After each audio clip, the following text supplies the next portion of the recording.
We obviously have a serious problem on our hands, and it's something that I've been talking about for quite a few years. And earlier on, the senator brought up the subject of the Depression, and you did allude to the fact that dislocations and credit creations are a problem and can add fuel to this fire.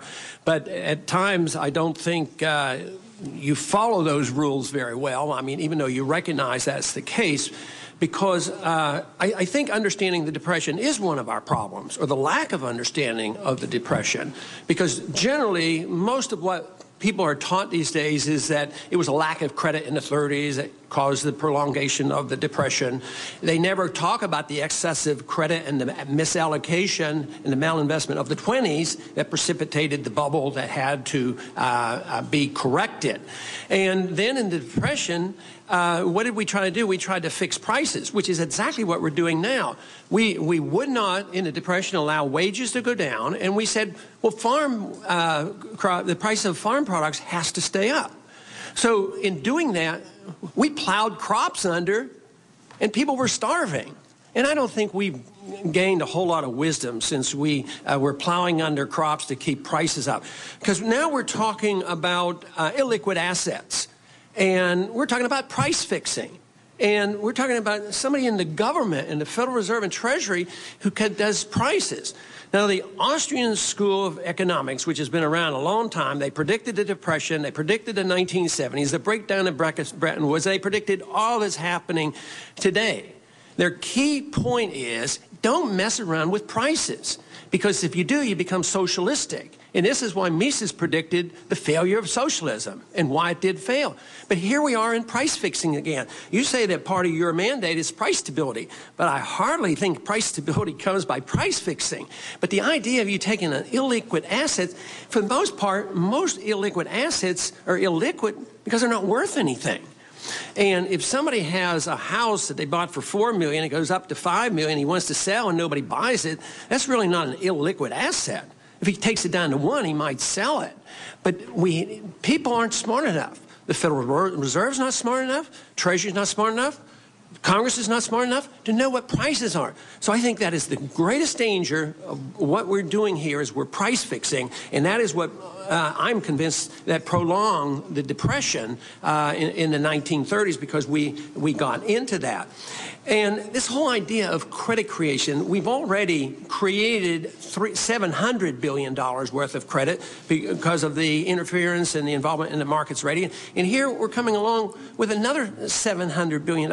The real question is, where does it come from? And we're surely not going to tax the economy $700 billion. No way would even consider this. But are we going to borrow it? Well, we could go to our bankers, our friends in China. They might come up with $700 billion and loan it to us, but I doubt it. But where are they going to come? They're going to come to you. They're going to come to you to create credit. But I don't even know where you get the authority to create credit out of thin air. There's certainly no authority in the Constitution for you to have endless authority to create money and credit out of thin air, which is a basic problem that we have. This is why we're here today, is that we haven't understood that. And all the blame is put on the fact that there is a downturn in housing. Well, that means they were overpriced. So all our efforts right now is to keep the prices up. But the prices should come down. That's what the market is saying. But to fix prices at a higher level than they should be, I think just compounds our problem. But, you know, I would like to just see if I can get an opinion from you on where all this authority comes from. My estimation now is there's probably only about 15% of the people in this country who really care about the Constitution and the law, the rule of law. And sometimes I think there are less here in Washington. But where does this authority come from for this unlimited amount of money? Why not at least the $700 billion is being appropriated, but on this new, but the other isn't. But you're going to have to monetize a bunch of this. And quite frankly, I'd have trouble finding anything in the Constitution that said, this is it.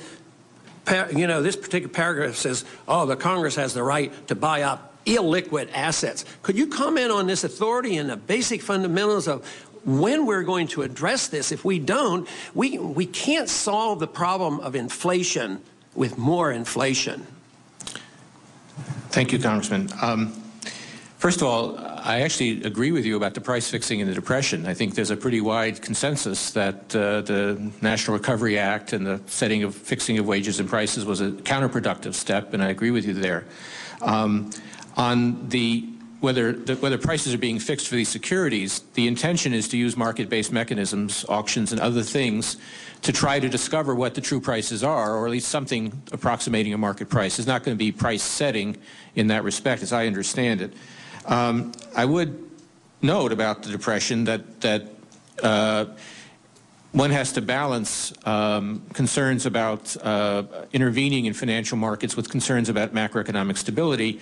In the case of the Depression, the Federal Reserve essentially took no action as the banking system collapsed. About a third of the banks in the country failed. Fed, following the advice of Secretary Mellon, liquidated the banks, liquidated labor, and so on, and that didn't work out so well. With respect to your other questions, and I want to respond also again to Vice Chair Maloney, there's no need for the Federal Reserve to monetize any of this borrowing. The Federal Reserve has an independent instrument, its management of monetary policy. I do not expect additional inflationary consequences from this. As to our authority, of course, the Constitution gives the Congress the right to coin money and regulate the value thereof. Coins. And that has been delegated to the Federal Reserve through the Federal Reserve Act, and everything we've done is directly based on that act. Now, if you disagree with the act, that's a different issue, but we certainly have the authority from Congress. Klobuchar. Thank you.